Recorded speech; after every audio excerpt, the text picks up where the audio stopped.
आज आपण ओल्या नारळाची एक जबरदस्त रेसिपी बघणार आहोत। अशा टम्म फुगलेल्या पुऱ्या आणि चवीला तर एकदम जबरदस्त। तर त्यासाठी आपण ना इथे गव्हाचं पीठ वापरणार, न मैदा, न रवा, न पोहे, फक्त 2 वस्तूंपासून आपण ह्या पुऱ्या बनवणार आहोत। आणि कोणताही न पुऱ्या लाटण्याचा झंझट। तर व्हिडिओ स्किप न करता पूर्ण पहा। तर इथे स्वागत आहे तुमचा माझ्या मनीषाज रेसिपी यूट्यूब चॅनलवर। आज आपण बनवणार ओल्या नारळांच्या पुऱ्या। इथे मी नारळाच्या पुऱ्या बनवण्यासाठी एक नारळ घेतलाय आणि तो आपल्याला आता फोडून घ्यायचे आहे। आता नारळ फोडून झालाय, तुम्ही पाहू शकता। आता आपल्याला काय करायचे, हे नारळाचे असे हे काढून घ्यायचे आणि नारळ आपल्याला वरची जी साल आहे काळी ती काढून घ्यायची अशी, म्हणजे आपण ज्या पुऱ्या बनवू एकदम त्या छान अशा पांढऱ्या फट्टक बनणार। तर ही साल आपल्याला ग्रेटरच्या साहाय्याने किंवा सुरीने अशी व्यवस्थित करून घ्यायचा। तर मी या नारळाचं हे साल अशी काढून घेते आधी। आता इथे दोन्ही नारळांची साल मी काढून घेतली आहे आणि छान असे पांढरे शुभ्र झालेत। आता आपण त्यांना बारीक कट करून घेणार आहोत। आज काय जास्त म्हणजे कमी मेहनतीमध्ये आपण ह्या पुऱ्या बनवणार आहोत। तर मी हे आधी बारीक कट करून घेते। तर कट करून झाले, तर आता हे मी धुवून घेते। तर मिक्स जार मधनं याचा खोबऱ्याचा आपण बारीक किस करून घेऊया। तर इथे खोबऱ्याचा किस मस्त असा बनून झालेला आहे। एकदम बारीक हा खोबऱ्याचा किस आपल्याला बनवून घ्यायचा आहे। तर आधी आपण ह्या वाटीमध्ये काढून घेऊया। दुसरा जो साहित्य घ्यायचा आहे, तर त्याच्यामध्ये आपल्याला हा आधी खोबऱ्याचा किस मोजून घ्यायचे किती आहे ते। बरोबर 1 वाटी खोबऱ्याचा किस झालेला आहे। आता ह्या पुऱ्या बनवण्यासाठी आपल्याला दुसरी वस्तू घ्यायची आहे, तांदळाचं पीठ। तर इथे आज आपण न गव्हाचं पीठ, न रवा, न पोहे, न मैदा कसलाही वापर करणार नाहीये। तर इथे 2 वाटी मी हा तांदळाचं पीठ घेते आणि वजनी प्रमाण बघितला तर अर्धा किलो इतकं होईल। तर हा मी आधी चाळून घेते। चवीपुरतं थोडंसं मीठ टाकून घ्यायचं, साखर टाकून घेते। जर तुम्हाला गोड बनवायचे असतील तर तुम्ही साखर थोडी वाढवू शकता। मी 1 चमचा साखर टाकून घेतली आहे। अर्धा चमचा इतकी वेलची पूड, म्हणजे आपल्या पुऱ्यांना छान सुगंध येईल। आणि इथे 1 वाटी हा खोबऱ्याचा किस घेतलाय, अर्धा वाटी घेतला तरी चालतो।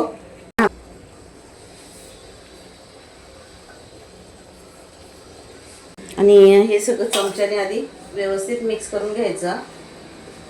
आणि एका साईडला मी पाणी गरम करायला ठेवलंय।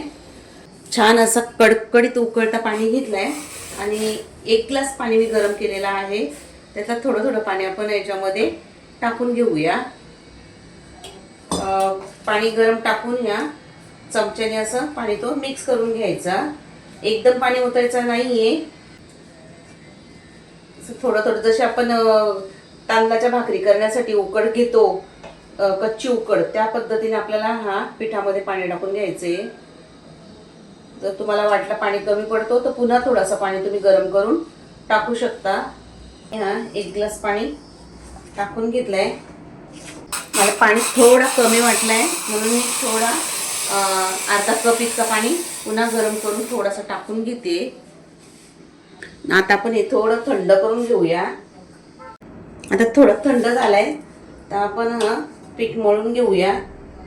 एकदम परफेक्ट झालेला आहे पाण्याचं प्रमाण। आता थोडासा असा हात भिजून आपण हा कणिक मळून घेऊया। इथे छान असा कणिक आपला आता मळून झालाय। बाकीची तयारी करतो तोपर्यंत पीठ आपण 5-10 मिनिटं रेस्ट करायला ठेवू। 10 मिनिटं झालीत आणि पीठ आपण पुन्हा हाताला थोडासा तेल लावून व्यवस्थित करून घेऊया। आणि आता आपण याचे आपल्याला जितक्या लहान मोठ्या पुऱ्या बनवायच्या आहेत त्याप्रमाणे आपण त्याचे गोल गोल हे बनवून घ्यायचं। आपल्याला किती मोठी पुरी बनवायची तसं। आणि न लाटाची झंझट. मी सगळे गोल आधी असे बनवून घेते. आता इथे सगळे गोल बनून झालेत आपल्याला पाहिजे त्या आकाराचे. इथे मी प्लास्टिकची पन्नी घेतले. आपण काय आज पुऱ्या ह्या लाटून करणार नाही आहेत, तर आपल्या घरामध्ये अशी प्लास्टिकची पन्नी तर येतेच. तर ती मी धुवून घेतली आणि तिला थोडासा आपण तेल लावून घेऊ, म्हणजे हा पीठ याला चिपकणार नाही. आणि जी वरतून 2 पीस त्या एका पन्नीचे 2 तुकडे करून घेतलेत आणि त्याच्या वरच्या साईडला पण आपल्याला असं तेल लावून घ्यायचे. तेल लावायचा आणि आपण घेतलेला हा गोळा याच्यावर ठेवायचा. वरतून दुसरी पन्नी ठेवायची आणि एखादी अशी प्लेट घ्यायची आणि ही प्लेट याच्यावर ठेवून फक्त असं प्रेस करायचे. हे बघा, पाहू शकता इतकी जाड ही पुरी आपल्याला ठेवायची. छान अशी गोल आपली पुरी लाटून झाली अशी या पद्धतीने. तर आपण तेल गरम झालंय का बघूया. आता तेल छान गरम झालंय, त्याच्यामध्ये मी ही फ्राय पावडर टाकते. याच्याने तेल एकदम हलका होईल आणि पुऱ्या कमी तेलकट होतील. तर तळण्याआधी आपण तो 2 मिनटं टाकून घ्यायचा. आणि हा मी ॲमेझॉनवरनं परचेस केलेला आहे. तर आता आपण पुरी टाकून घेऊया. आता आपण आणि तेल छान असं कडकडीत आपल्याला गरम करायचं आहे. म्हणजे तो तुम्ही पाहू शकता तिला अशी ही झाऱ्याने थोडीशी हलवून घ्यायची, लगेच उलट नाही करायची. थोडी अशी वर आली का आपण तिला उलट करून घेऊया. एकदम मस्त पांढरी शुभ्र अशी आपली नारळाची पुरी तुम्ही बघू शकता. छान अशा टम्म फुगतात त्या. आणि यांचा काही कलर वगैरे चेंज होत नाही, या अशाच पांढऱ्या शुभ्रच असतात. काढून घेऊ, पाहू शकता. त्याचं तेल निथळून आपण इथे मी जाळी घेतली आणि त्याच्यात टिश्यू ठेवला आहे, म्हणजे एक्स्ट्राचा जो काही ऑइल असेल तो ह्या टिश्यूला लागेल. आपण ही पुरी काढून घेऊ. याच पद्धतीने आपण दुसरी पुरी पण बनवून घेऊ.